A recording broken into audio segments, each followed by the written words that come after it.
The massive crystal chamber floated in space above the planet Nexus Prime. Inside, 12 different alien species sat in their special seats, all looking down at one human man. The chamber was so big that Jake Miller felt like a tiny ant standing at the bottom of a glass bowl. His blue uniform was neat and clean, but sweat ran down his back as he waited for the trial to begin. Jake had been Earth's best diplomat for 20 years. He had made peace deals with angry aliens and stopped 3 wars before they started. But today he felt helpless. Today he was not trying to make a deal. He was trying to save his entire species from being thrown out of the galaxy. The alien judge was a tall, thin creature with purple skin and 4 arms. It spoke in a deep voice that echoed through the chamber. The Galactic Council will now hear the case against the human species. Prosecutor Veltar, you may begin. A blue-skinned alien stood up from his seat. He was 8 feet tall with silver eyes that seemed to glow in the crystal light. Veltar was from the Zephyrian race, and he had been planning this trial for months. He pointed one long finger at Jake and began to speak. Honored council members, we are here today because humanity has become a danger to our peaceful galaxy. For 100 years, we have watched them spread from world to world like a disease. They take what they want and ignore our rules. Jake wanted to argue, but the rules said he had to wait.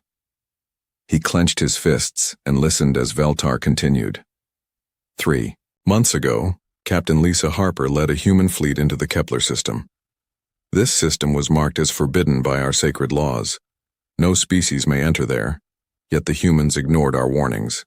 They built a military base on Kepler 7 and refused to leave when we ordered them out. Some of the alien council members made angry noises.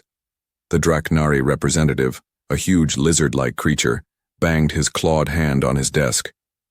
Human show. No respect, he growled. Veltar smiled, showing his sharp teeth. But that is not their worst crime. The council has laws about how many children each species may have. These laws keep the galaxy from becoming too crowded. But humans refuse to follow these laws. They have too many babies, and they spread to too many worlds. Jake felt his heart sink. The population laws were the real reason for this trial. Humans bred faster than most alien species, and they were not afraid to explore dangerous places. This scared the older alien races who liked things to stay the same. The evidence is clear, Veltar said. Humanity is a threat to galactic peace. They must be stopped before they destroy everything we have built. The alien judge nodded to Jake. Ambassador Miller, you may now speak for your species. Jake walked to the center of the chamber. His voice was strong, but inside he was afraid. Council members, I have served as Earth's ambassador for many years. I have seen humans and aliens work together in peace. We are not the monsters that Prosecutor Veltar describes. He looked up at the 12 alien faces staring down at him. Some looked angry, others looked bored. None looked friendly. Yes, Captain Harper went to the Kepler system, but she was chasing pirates who had attacked human cargo ships. She built a base there to protect innocent people, not to break your laws. When you asked her to leave, she was already preparing to go. The DarkHFY council members snarled. She pointed weapons at our ships. Only to defend herself, Jake replied. Your ships came ready for war. Captain Harper just wanted to talk. Jake took a deep breath and continued. As for your population, laws, humans have never agreed to them. We were not part of the council when these laws were made. How can you punish us for rules we never accepted? Veltar stood up again. Because you live in our galaxy, everyone must follow our laws. But who made you the rulers of the galaxy? Jake asked. Humans have been in space for only 200 years, but we have never tried to control other species. We trade with anyone who wants to trade. We defend those who ask for help. We explore new worlds and share what we find. An alien with green skin and tentacles for arms spoke up. You also fight wars and destroy planets. Only when attacked, Jake answered. Humans prefer peace, but we will fight to protect ourselves and our friends. The judge raised one of his 4 hands for silence. We have heard enough. The council will now vote. Jake watched as each alien pressed a button on their desk. Red lights meant guilty. Green lights meant innocent. One by one, Red lights appeared. The first alien voted red, then the second, then the third. Jake's heart pounded as he counted. Red, red, red. Every alien voted the same way. All 12 council members found humanity guilty. The judge stood up, his forearms spread wide. The vote is final.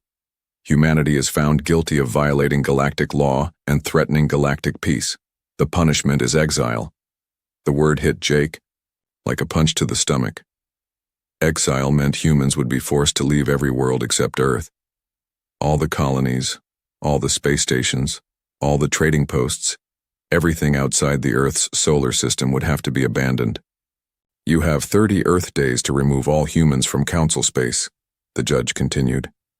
Any human found outside the Sol system after that time will be considered an enemy. Our fleets will shoot them on sight. Jake tried one last time.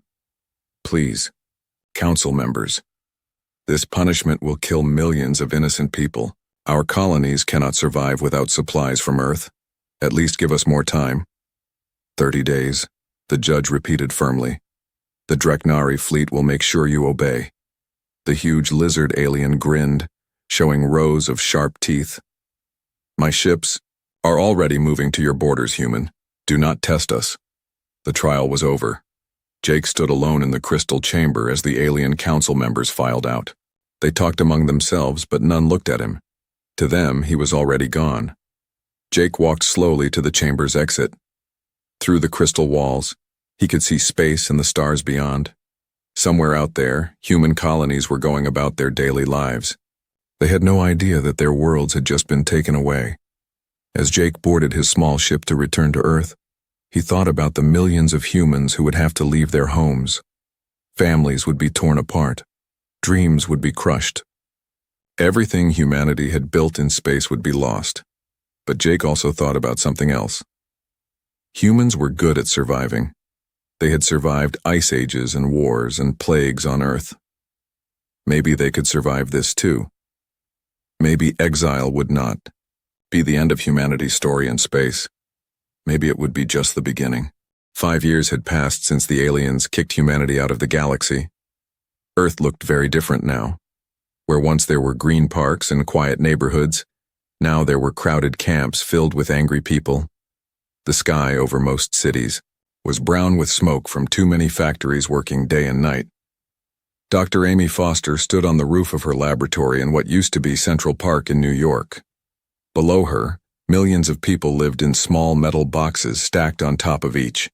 The air smelled bad, and she could hear people shouting and fighting even from up here. Amy was 35 years old with short brown hair and tired eyes. She had not slept well in months. As Earth's chief scientist for the refugee crisis, she had to find ways to feed and house 12 billion people with only the resources of one solar system.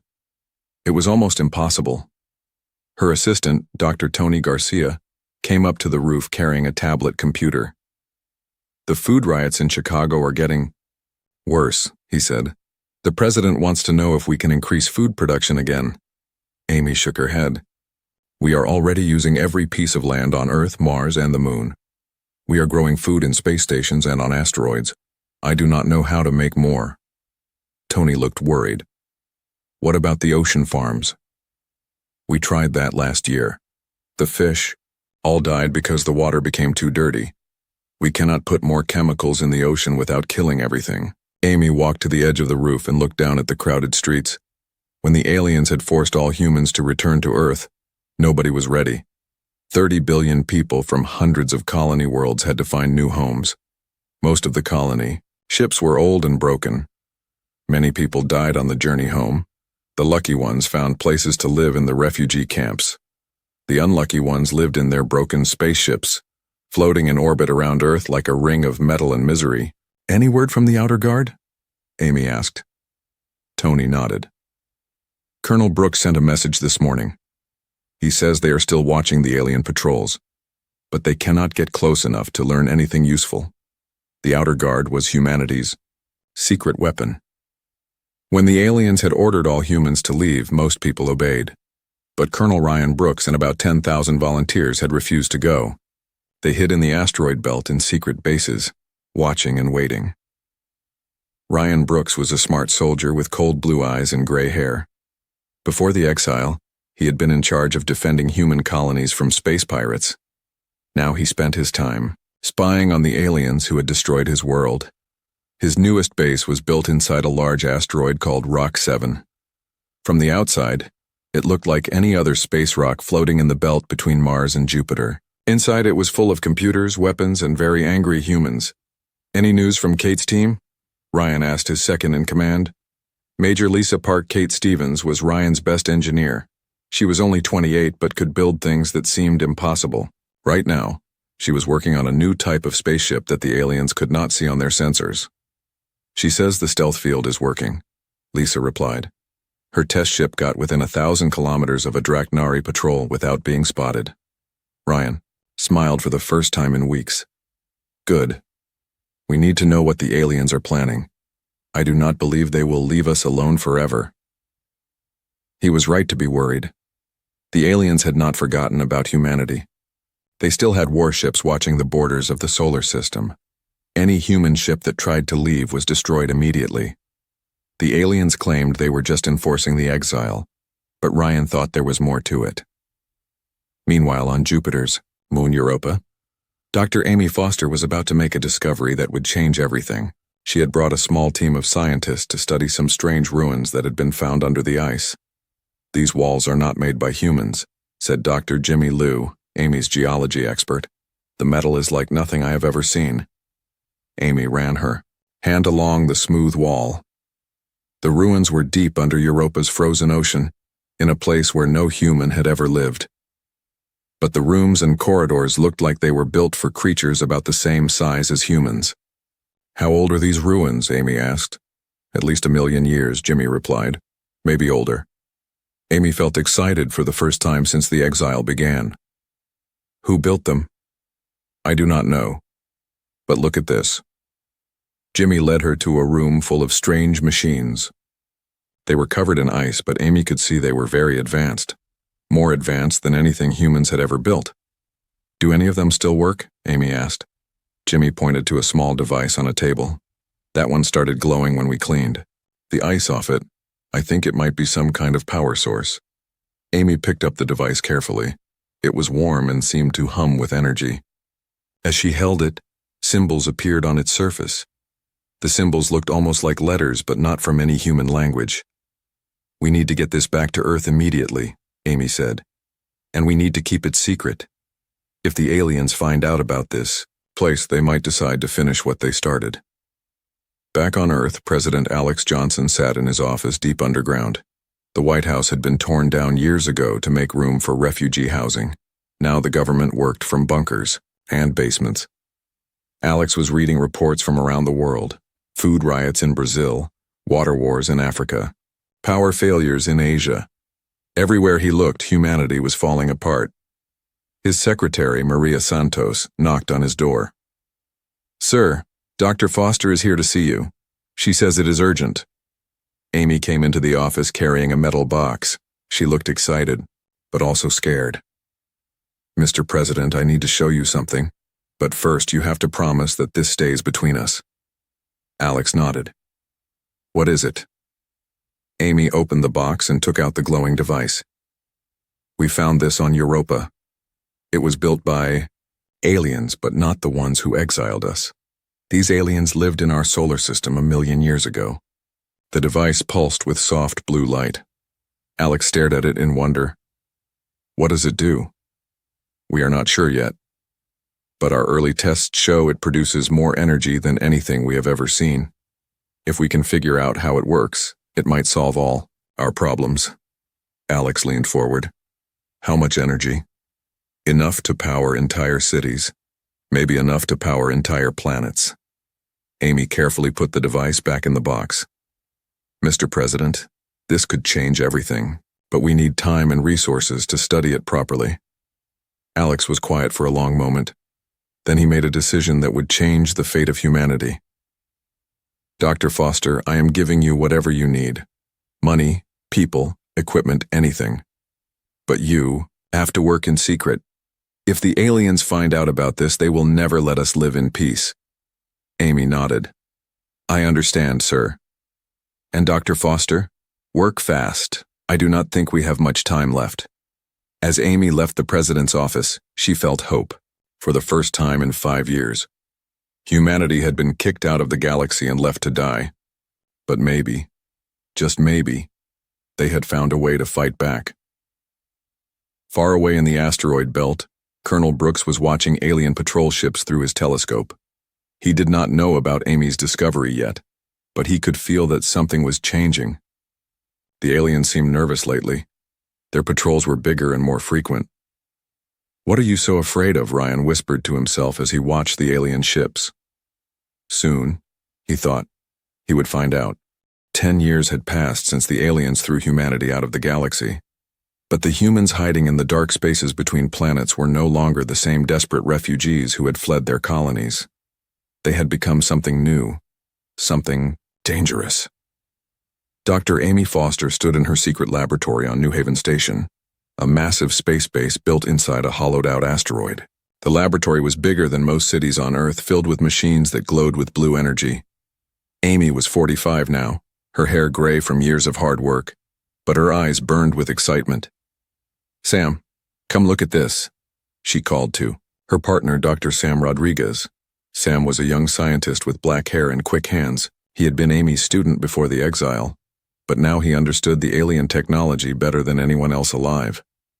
He walked over to Amy's workstation and looked at the screen. The energy output is incredible, Sam said. This one small device produces enough power to run New York City for a year. Amy smiled. And we have built 50 of them. Soon we will have enough power to change everything. The ancient alien technology from Europa had been like a puzzle with 1,000,000 pieces. It took Amy's team 8 years to understand how it worked. The aliens who built it called themselves the architects, and they had been far more advanced than any species in the galaxy today. Have you seen the new ships? Sam asked. Amy nodded and looked out the laboratory window. Through the thick glass, she could see the construction yards where humanity's new fleet was being built. The ships were beautiful and terrible at the same time. They were made of a black metal that seemed to bend light around it, and they moved through space without any visible engines. Admiral Ben Carter was standing on the bridge of the largest ship, watching his crew run final tests. Ben was older now, his hair completely white, but his back was still straight and his voice was still strong. He had spent 10 years planning for this moment. Maria, what is the status of the main weapon? He asked. Captain Maria Gonzalez was Ben's best ship commander. She was a small woman with sharp eyes and steady hands. Before the Exile, she had been just a lieutenant on a cargo ship. Now she commanded the most powerful warship humanity had ever built. All weapons are ready, Admiral, Maria replied. The quantum cannons can punch through any known armor.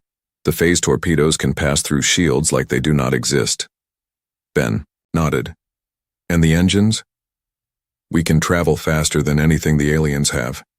We can also become invisible to their sensors whenever we want. The ship they stood on was called Earth's Revenge. It was 3 kilometers long and carried enough firepower to destroy entire fleets. But it was not the only one. Humanity had built over 100 ships using the architect technology, each one more advanced than the aliens' best warships. In another part of the hidden base, a group of young humans was training for war. These were not ordinary humans anymore. Dr. Foster's team had learned how to use architect biotechnology to make people stronger and smarter. Jake Turner was one of these enhanced humans.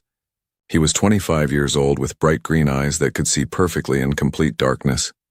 His reflexes were 10 times faster than a normal person, and his mind could process information like a computer.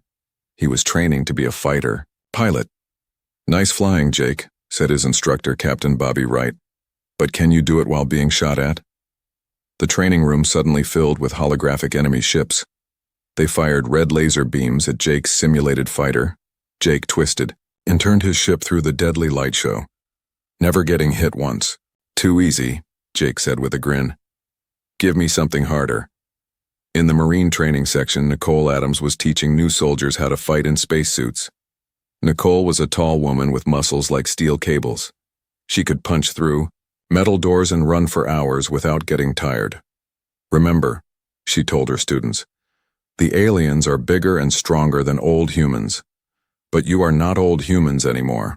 You are faster, tougher, and smarter than anything they have ever faced. One of her students, a young man named Pete Collins, raised his hand. What if they have weapons we have never seen before? Nicole smiled. Then we will take their weapons and use them better than they do. That is what humans do. We adapt, we learn, and we win. Meanwhile, Colonel Ryan Brooks was meeting with his spy network in a hidden room deep inside the asteroid base.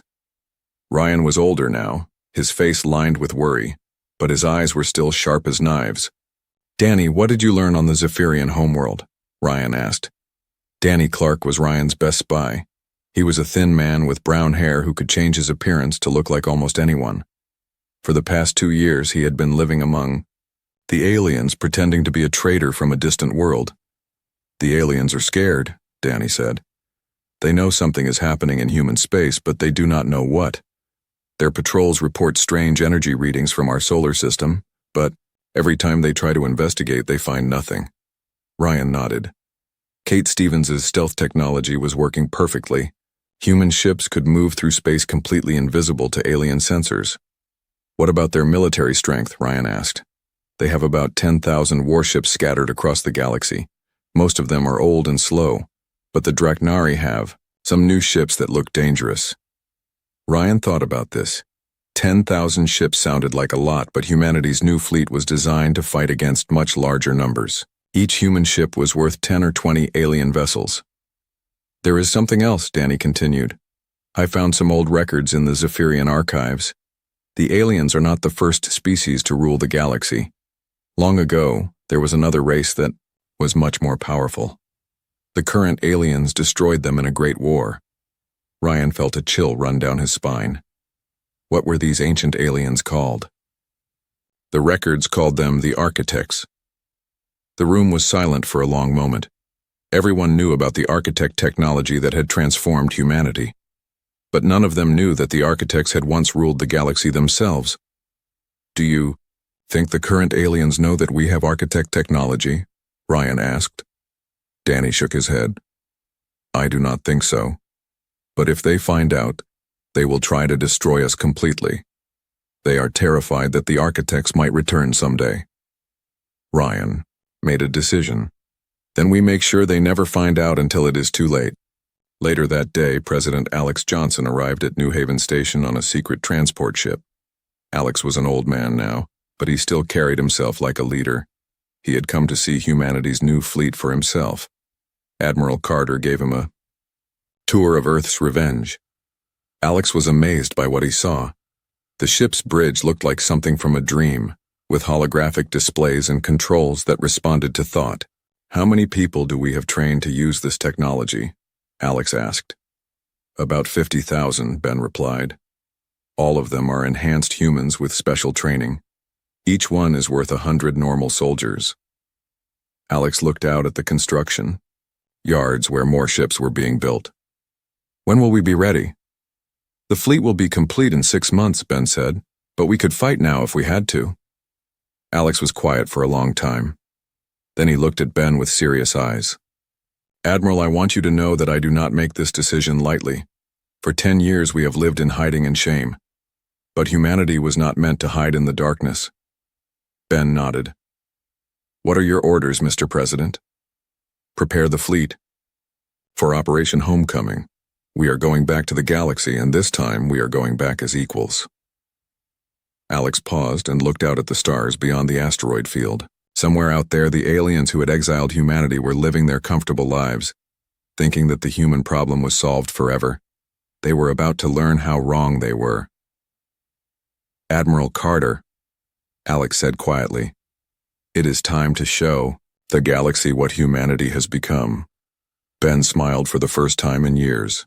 After a decade of preparation, humanity was finally ready to reclaim their place among the stars. But they would not return as the same species that had been exiled. They would return as something new, something powerful, something the galaxy had never seen before. The transformation was complete. Now it was time for the aliens to learn what they had really done when they tried to destroy humanity. They had not destroyed them. They had made them stronger. Danny Clark moved carefully through the dark halls of the Zephyrian government building. His stolen alien disguise made him look like a low-level clerk, the kind of worker that nobody ever noticed. But tonight, Danny was hunting for the most dangerous secret in the galaxy. It had taken him 3 years to get access to the deep archives on Zephyr Prime. The building was old, made of blue crystal that hummed with energy.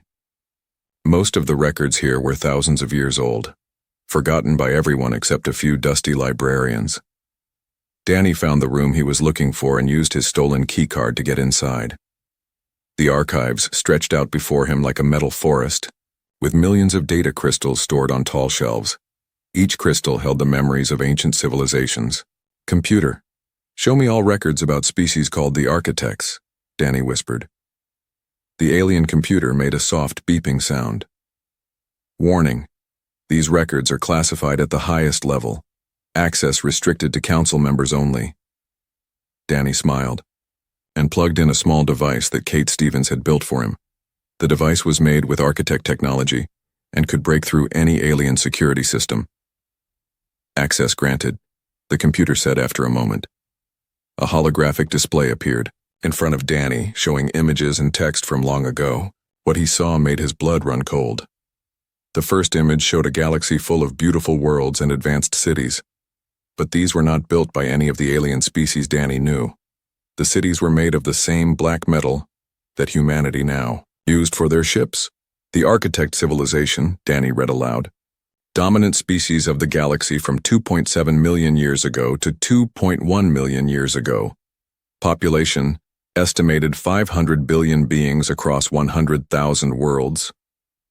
The next images showed war, massive fleets of ships fighting in space, planets burning, stars going dark. Danny watched in horror as the beautiful Architect cities were destroyed one by one. "The Great Purge," the text continued. "A alliance of younger species led by the Zephyrians and Dreknari united to destroy the Architect threat. Total war lasted 50,000 years. Result: complete elimination of Architect civilization." But the most shocking part came next. Danny found genetic records that showed what the Architects had looked like. They were about 6 feet tall with 2 arms and 2 legs. They had forward-facing eyes and opposable thumbs. In every important way, they looked exactly like humans. Danny's hands shook as he copied the files to his hidden storage device. The truth was worse than anyone had imagined. Humans were not just using Architect technology. Humans were the descendants of the Architects themselves.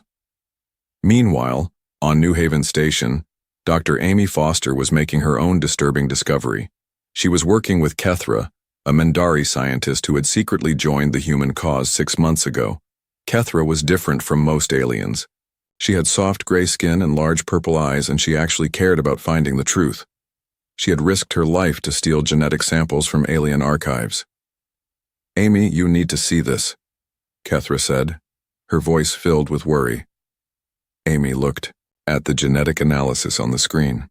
"These are human DNA samples from your government files. Why do you have them?" "Because my people have been studying humans for over 200 years, Kethra replied. "Ever since you first left your solar system. Look at the genetic markers." Amy studied the data carefully. What she saw made her heart stop. Hidden in human DNA were genetic markers that matched perfectly with the Architect technology they had been studying. "This is impossible," Amy whispered. "It means that humans and Architects are related." "Not just related," Kethra said quietly. "According to this data, humans are Architects.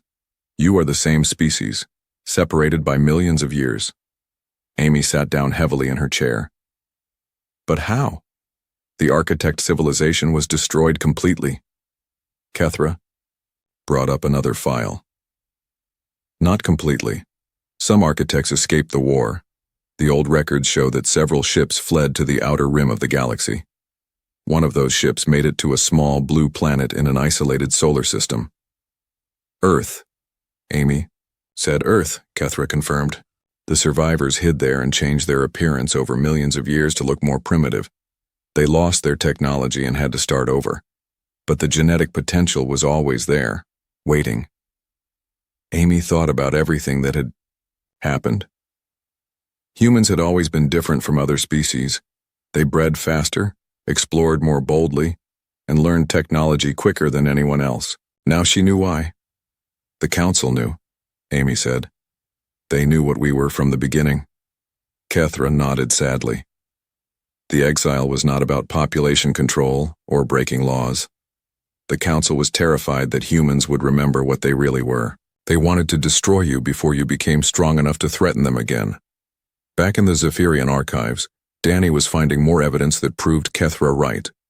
He discovered secret council meetings from 50 years ago when humans first began exploring space.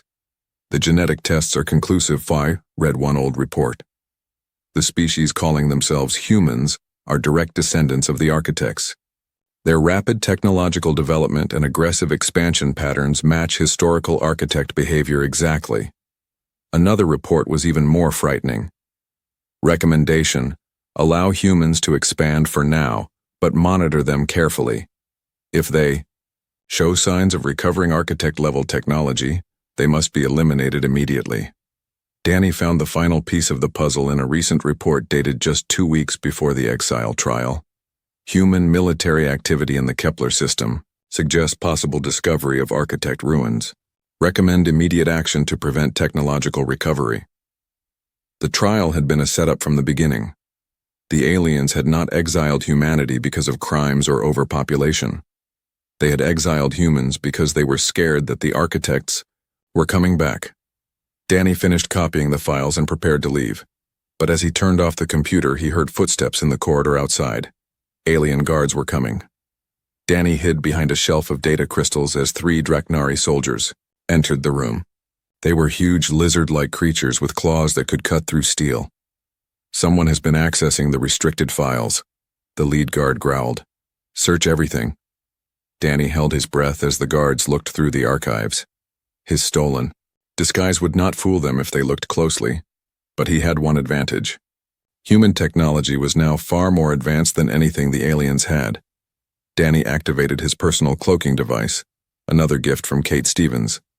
He became completely invisible as the guards searched the room around him. After 20 minutes, they gave up and left. Danny waited another hour before leaving the building. As he walked through the alien city toward his hidden ship, he thought about what he had learned. The truth would change everything. On New Haven Station, Colonel Ryan Brooks was reading Danny's report with growing anger. The conference room was filled with human military leaders, all of them learning the truth for the first time. So they tried to kill us because they were afraid we might become powerful, General Patricia Hayes said. Patricia was Ryan's new second-in-command, a tough woman with steel-gray hair. Not just powerful, Ryan replied. They were afraid we might remember who we really are.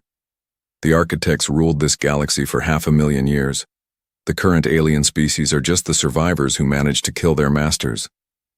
Admiral Carter stood up, his face red with anger.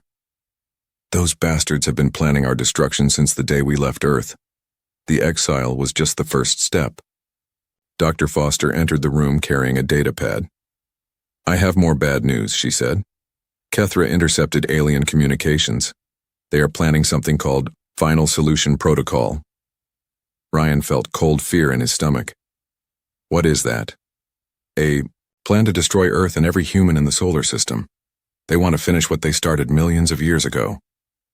The room was silent for a long moment. Then Ryan stood up and looked at each person around the table. How long do we have? He asked. The alien fleet will reach Earth in 6 months, Amy replied. Ryan nodded.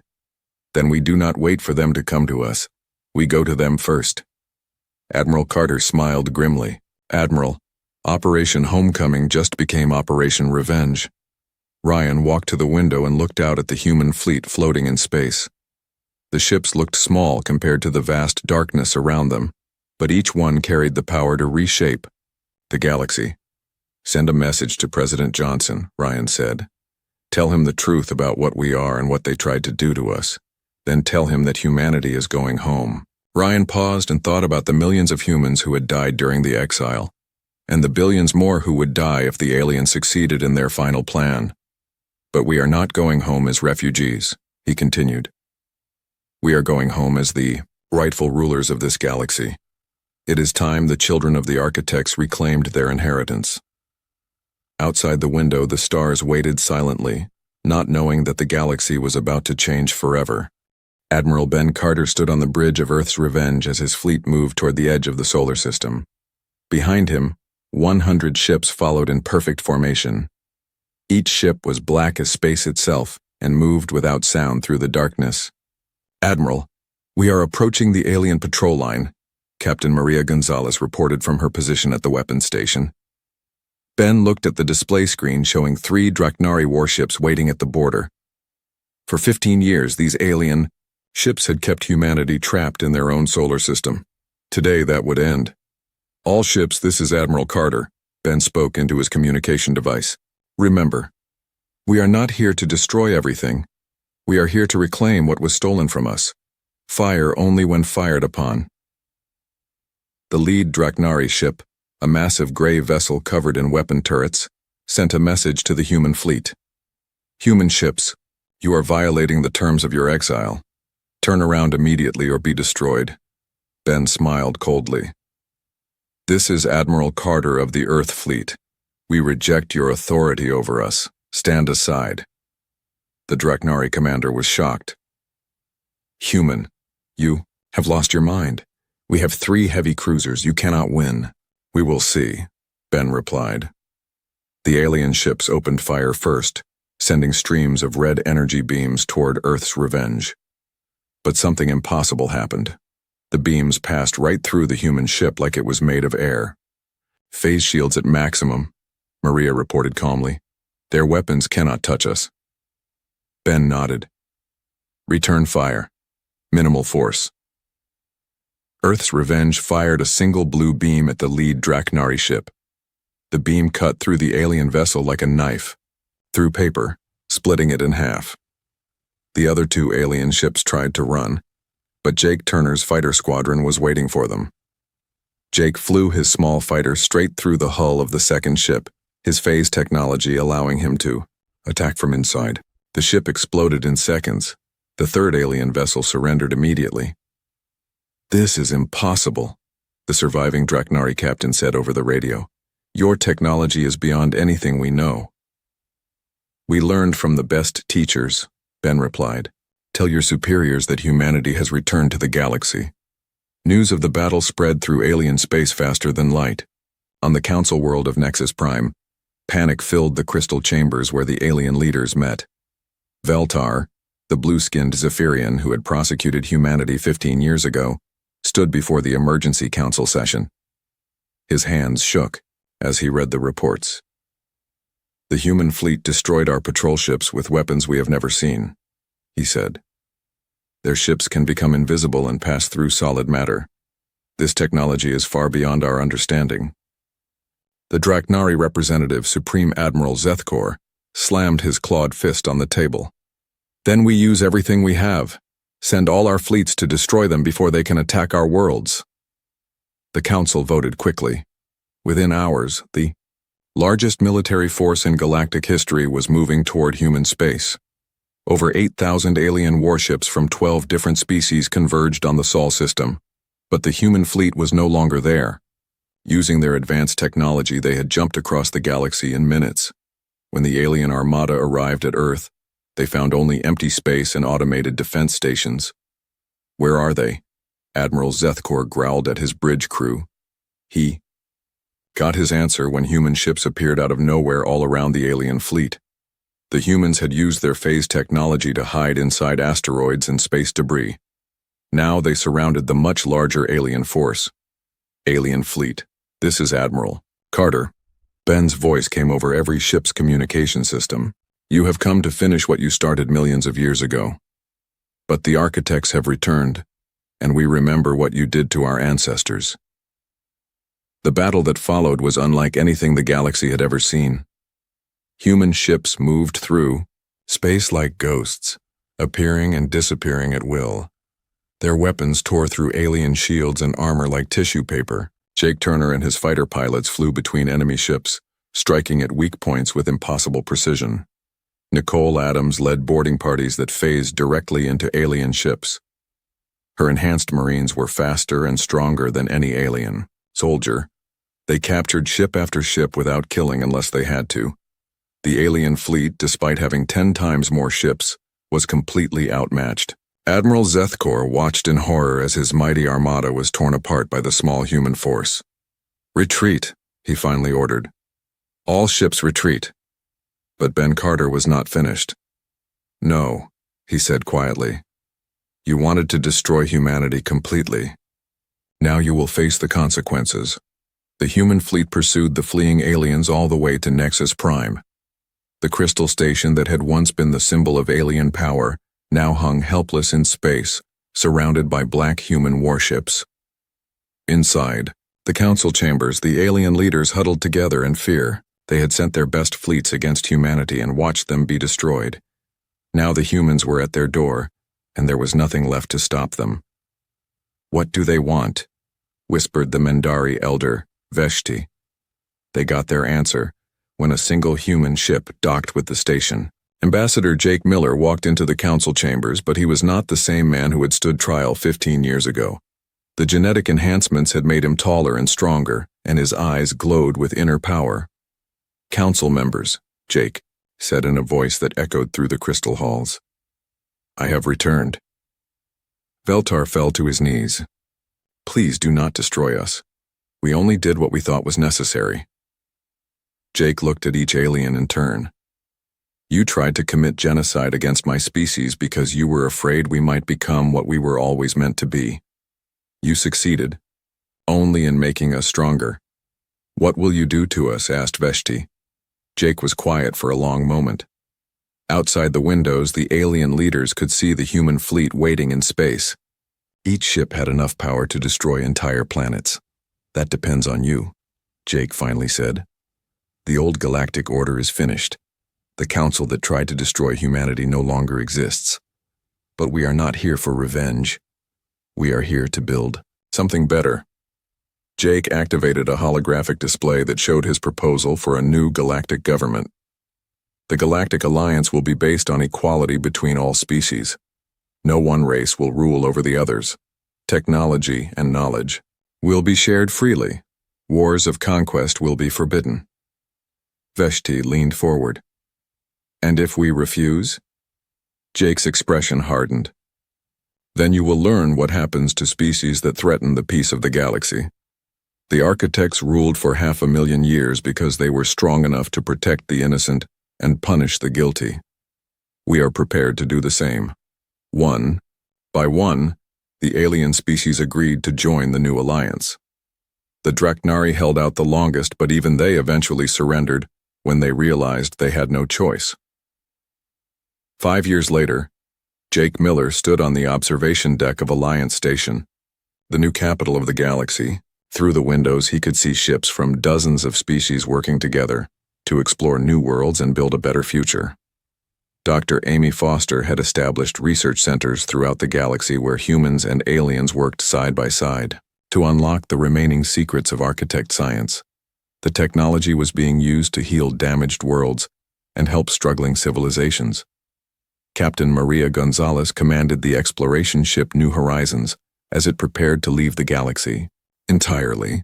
Her crew was half human and half alien, united in their desire to discover what lay beyond the edge of known space. "Ready for departure, Captain," reported her second-in-command, Lieutenant Commander Zara Okafor. Maria nodded. "Take us out. Let's see what's waiting for us in the next galaxy." As New Horizons jumped into the unknown, Maria thought about how much had changed.